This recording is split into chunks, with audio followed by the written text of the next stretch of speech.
পূর্ব সোনায় একই রাতে কয়েকটি গরু চুরির ঘটনায় চাঞ্চল্য। দ্বিতীয় খণ্ডের আসাম গৃহরক্ষী কর্মী আফজল হোসেন লস্করের দুটি গরু চুরি হয়। এছাড়া শিক্ষক আব্দুল শহীদ লস্করের বাড়ি থেকে দুটি গরু চুরির খবর পাওয়া গিয়েছে। এদিকে আফজল হোসেন লস্কর কচুধরম থানায় একটি এজাহার দায়ের করে অতি সত্বর চুরি যাওয়া গরু উদ্ধার করার আর্জি জানান। সংবাদ মাধ্যমের সাথে কথা বলতে গিয়ে আফজল হোসেন বলেন, প্রতি রাত গ্রামের পূর্ত সড়কে অবিরাম দ্রুত গতিতে গাড়ি চলাচল করে। এগুলি নিশ্চয়ই চোরা কারবারি বা চোরদের গাড়ি হতে পারে বলে সন্দেহ প্রকাশ করেন। এই গাড়িগুলি প্রাতঃ ভোরে চলাচল করে, এতে সকালে প্রাতঃ ভ্রমণে বের হওয়া শিশু ছাত্র যুবকদের দুর্ঘটনার প্রাণহানির সম্ভাবনাও রয়েছে বলে জানান।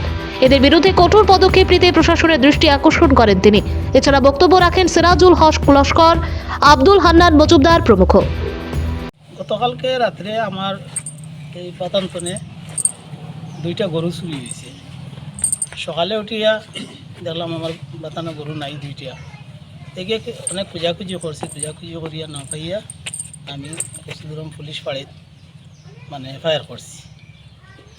আর কিছু বেলইলে আবার খবর পাইলাম যে আমরা গ্রামের অমাতনে আরও দুইটা, বন্দরগাঁতনে দুইটা, প্রায় আমরা গ্রামতনে আমরা এই আশপাশতনে 6টা গরু এক রাইতে গেছে কি। আরও আমি যখন খোঁজাখুঁজি করি আর বা আমার ভাইও খোঁজাখুঁজি করে, খোঁজাখুঁজি করিয়া দেখা যায় যে পাইও খোঁজানি যাই, দেখা যায় বাইতনে খালি গরু চুরি হয়েছে। তো প্রায় 10-15টা গরু চুরি হয়ে গেছে আমরা এই এলাকার তনে গতকালকে রাত্রে। তো আমি এটা পুলিশ প্রশাসনের কাছে বিশেষ করিয়া অনুরোধ রাখি আর যে ওটার উপরে সুদৃষ্টি দিবার লাগিয়া।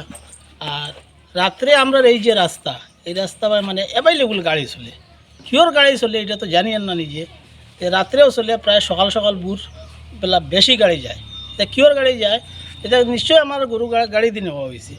কারণ আমার যতক্ষণ আমি খোঁজাখুঁজি করছি, খোঁজাখুঁজির ভিতরে যদি কোনো মানুষে হাঁটাইয়ে নিবার হইতো তে গরু ধরে নিলাম আমি। তে গাড়িয়ে গরু গেছে, তে পুলিশে যদি তোরা দৃষ্টি দেয় জিনিসটার উপরে, তে আমি মনে করি ভালো হইব। আর তৎসঙ্গে বিডিপির পার্টি যদি রাত্রে তোরা টহলদারি বাড়াইয়া দেয় বা বালা ডিউটি করে যদি, তে নিশ্চয়ই চুরি হইতো না। আজকে আমার গরু গেছে, কালকে এন যাইব, পরশু এন যাইব। হ্যাঁ, এইটার কারণে যদি আমার পুলিশ প্রশাসনের কাছে বিশেষভাবে অনুরোধ রইল টহলদারিটা একটু বাড়ানোর লাগি। তারা রাত্রে পেট্রোলিং মারে ঠিক আছে, আরও পেট্রোলিং বেশি করলে ভালো হয় জিনিসটা। কেন বিডিপি সেক্রেটারি হইল কি সাবির আহমদের লগে সকালে আমি যোগাযোগ করলে তাকে বলছি ঠিক আছে, আমি খবর লই। আর বিডিপির মাঝে আপনারা আছেন? বিডিপির এরিয়ার ভিতরে আমি, বিডিপির এরিয়াতে আমি সহযোগিতা করেন না? হ্যাঁ, 100% সহযোগিতা করি। আচ্ছা, বিডিপিএ পাহারা দিত এবং পুলিশ প্রশাসন এটার উপরে পেট্রোলিং করতো।